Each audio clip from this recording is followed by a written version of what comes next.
Hi, I'm Lizzie and this is Laura, and we are currently sailing on board Cunard's Queen Anne on a 7-day voyage, and today is our second sea day. This is the 5th day of our 7-night cruise, so if you don't want to miss anything else that we get up to on board Queen Anne or any of our future cruises, make sure you subscribe to our channel. This morning we got up bright and early at 7 a.m. We know this isn't early for some people, to film a ship tour. We wanted to be up just as it was sunrise, and we saw some spectacular views. There were quite a few people around at this time, as breakfast is already being served. As we were up nice and early, we decided to head to the dining room for breakfast. We hadn't managed to get in there yet during this cruise, so we thought we'd take the opportunity. As we arrived into the dining room, we were seated pretty quickly and we were given a table for two.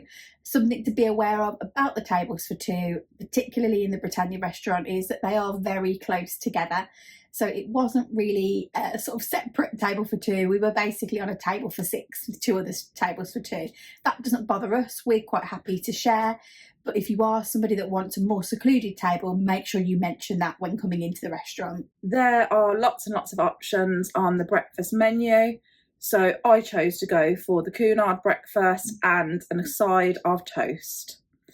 The Cunard breakfast was quite tasty, with the standard things you would get on an English breakfast. You have an option of scrambled or fried eggs, and I chose scrambled, which were very, very fluffy. For my breakfast, I chose the buttermilk pancakes, which you can choose toppings for them, and I chose Nutella and bananas for my topping. I was served 2 relatively small pancakes, a sort of a ramekin of Nutella and some slices of banana. I did enjoy this, but it was a pretty small portion, so if you are having that, you might want to have some fruit or something like that to go with it. They do also offer pastries in the dining room. I had a very small pan au chocolat, which was probably about 2 or 3 bites, but it was tasty and a nice sort of accompaniment to my meal. When we were first seated, we were offered tea or coffee or juice. Neither of us drink tea or coffee, so we both chose different juices. I had apple and Laura had pineapple. They had a bit of a problem finding the apple juice, and it was a bit slower coming than Laura's, and I asked for a second glass, which never ever materialised on the table. I also found that the toast in the dining room was quite hard. It has obviously been pre-prepared, whereas in the buffet they cook it freshly and it is a much better slice of toast. As it was a nice sunny day, after breakfast we headed up to the panorama pool, where we sat down and had a drink. We just had a soft drink at this point because it was still relatively early, and there were quite a few people sitting out there actually. After the drink, we headed to the theatre because there was a guest speaker on. The guest speaker was Lesley Nicol, which, if you don't know who she is, her most famous role is probably Mrs Patmore in Downton Abbey. We actually really enjoyed her talk. She was very engaging, spoke about how she got into show business, and she was very funny. At the end, she took questions from the audience, which is always interesting to see because it's a bit of a wild card what questions she may get asked. I then decided that I wanted to stay in the theatre for the next talk. This was a talk about murder. It was led by Dr. Paul Stickler, and it was about the Porthole murders in 1947. He, again, was very engaging, spoke really well to the audience. There wasn't an empty seat in the theatre, and it was interesting to see all of his research. I decided not to stay in the theatre for that talk because one talk was enough for me for one day. So I headed out with Tom and Dom, and we just had a quick look around the shops at what was on offer, and then we popped down to the main dining room for lunch. So I was going to be in the main dining room twice in one day.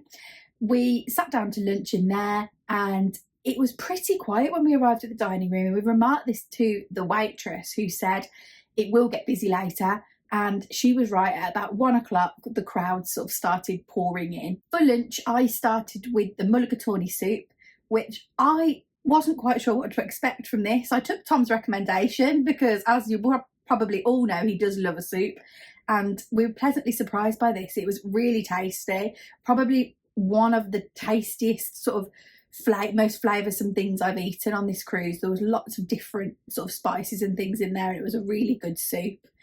And then for main, I had the mushroom and broccoli noodle dish, which again was a really nice tasty dish and a pretty hearty serving too. Whilst we were in the dining room, Lizzie's talk finished and we placed an order for one of the meals off the menu before she arrived, and the dining room staff were happy to oblige us and do that for us. So as Laura said, when the talk finished, I sent a message to find out where she was, found out she was in the main dining room, and then they ordered me a meal. I didn't actually choose what to have, they chose for me, and I had a Philly cheesesteak sandwich.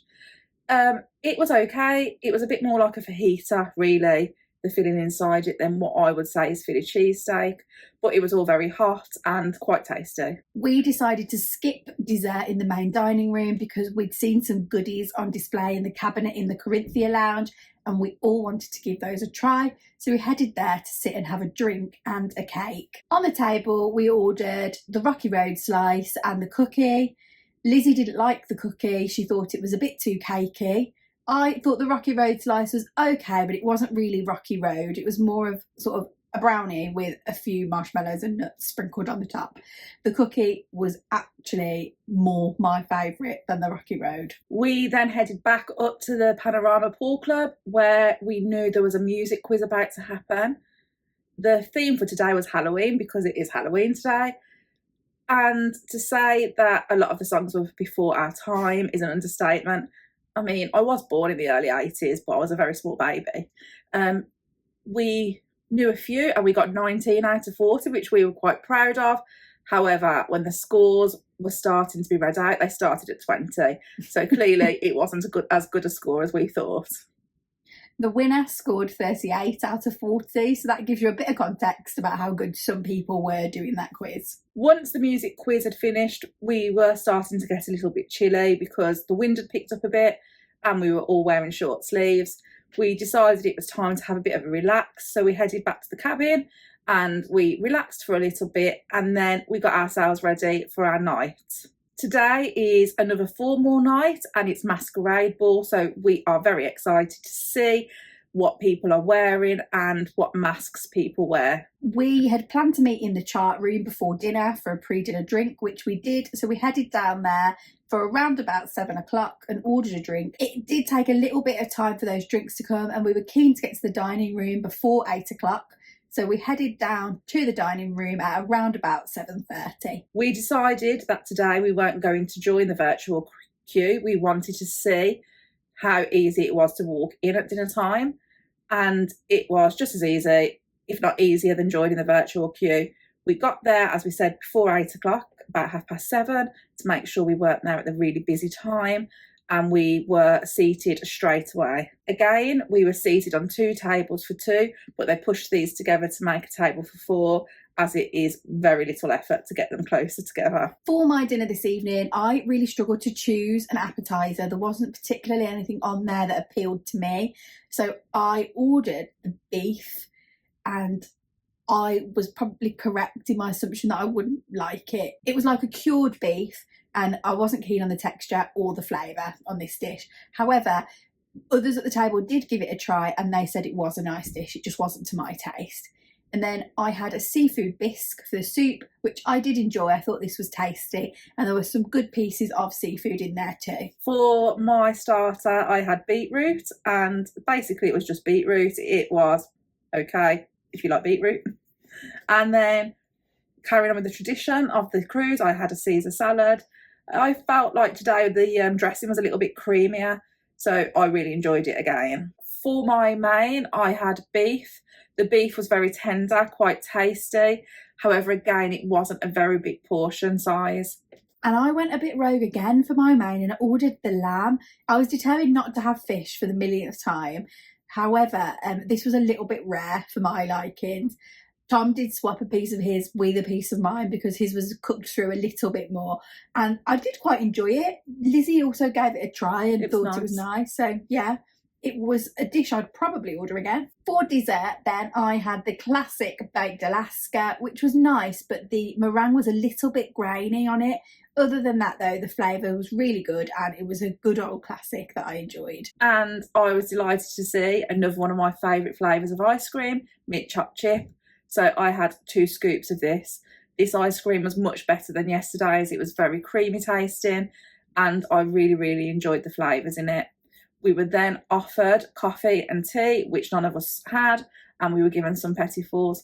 We were delighted to see some of our good old favourites from P&O Cruises making an appearance on the plate. There were also some special Halloween shaped pumpkins on there, which we thought was a cute touch too. Tonight, our experience in the main dining room started well. We were served quite quickly, but it took a very long time between the soup and salad course and our main to arrive. At 9 o'clock, we had just finished eating our main, so we had been in there about an hour and a half by that point, which we felt was quite a long time. There does seem to be a point in the dining room every night where the meal service just sort of grinds to a halt for a period. Another problem that we seem to have in the dining room is the sommelier will come and take our wine order, normally quite quickly when we first come in, but then that's the only time they come to our table, so we are quite often left with empty wine glasses. That is frustrating when you're in there for such a long time. If the service was quicker, we wouldn't mind, but when we have spent 2 hours in the dining room with just one drink, it can be quite irritating. We were keen to leave the dining room quite quickly when our meal was finished, because in the Queen's Room, the Royal Court Theatre Company were performing a thriller dance that they'd choreographed especially for Halloween. We left the dining room at about 9:30 p.m, and as we got into the Queen's Room, it was absolutely packed. It was standing room only. People were standing at every available space. There are even extra plastic chairs that have been drafted in to try and help with the space situation in there, and there was still no space for everybody that wanted to be in there. In fact, there was so little space that the four of us all ended up in totally different places.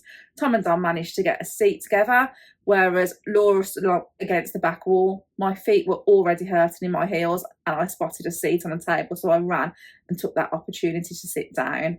You could see the dancers were very talented from their performance. However, it was very short, and we felt like a way of making it less busy in the Queen's Room may have been to do another performance of it. They were doing 2 through the night, so a third one would have really helped with that situation. After the dance had finished, we did manage to get a table in the Queen's Room for the 4 of us, and we were really pleased with this because we wanted to stay in the Queen's Room for the big band Masquerade ball. We sat in there and watched all the dancers and enjoyed the music for a little while, and it was a very classic Cunard experience that we really enjoyed. We were very keen to head up to the Commodore Club again because we had enjoyed listening to Lynn Lawrence play the piano a couple of days before, and once again we were astounded by how she could just play a song off the top of her head. We were sat at a table for 6 with Ross Dean and Tom and Dom, and we really had a good time just having a chat, enjoying the drinks in there and listening to the music. We stayed in the Commodore Club until closing and then headed back to our room, where we decided to give the late night room service menu a try. We ordered the room service at 1:55 a.m. and it is actually the only thing available to eat on the ship at this time. We ordered a Cunard Club sandwich because I had heard very good things about this sandwich from a number of people, and a margherita pizza. Laura wasn't a fan of the sandwich and she didn't even try it because it got mayonnaise on it. I thought it was very tasty, but it was a little bit cold, which is the first time I've had any cold food on the ship. And the fries were okay. They were just standard fries. Yeah, and the margherita pizza was pretty good. It was very topping heavy. There was a lot of tomato sauce on there and a lot of cheese on there. And we've probably upset our cabin steward a little bit because we did get a little bit of the tomato sauce on the bed sheet. From order to arrival for the room service order, it did take around about 27 minutes. Whilst we were waiting for the room service, we did also complete a breakfast order card. We knew it was a little bit late to put this out, so we weren't sure if it would get taken. But we did notice that the card had disappeared from the door handle. Overall today has been a nice relaxing day at sea, which we all needed after 2 port days on the trot. We enjoyed some of the things the ship had to offer throughout the day. The dining room experience, it's still a bit hit and miss. It hasn't been perfect yet, but we really enjoyed the Masquerade ball and being a bit more glamorous on formal nights. Thanks for watching. Don't forget to give this video a like and drop any questions you've got in the comments down below. Please do also make sure that you're subscribed to our channel. You can also find us on social media by searching Sisters on the Seas.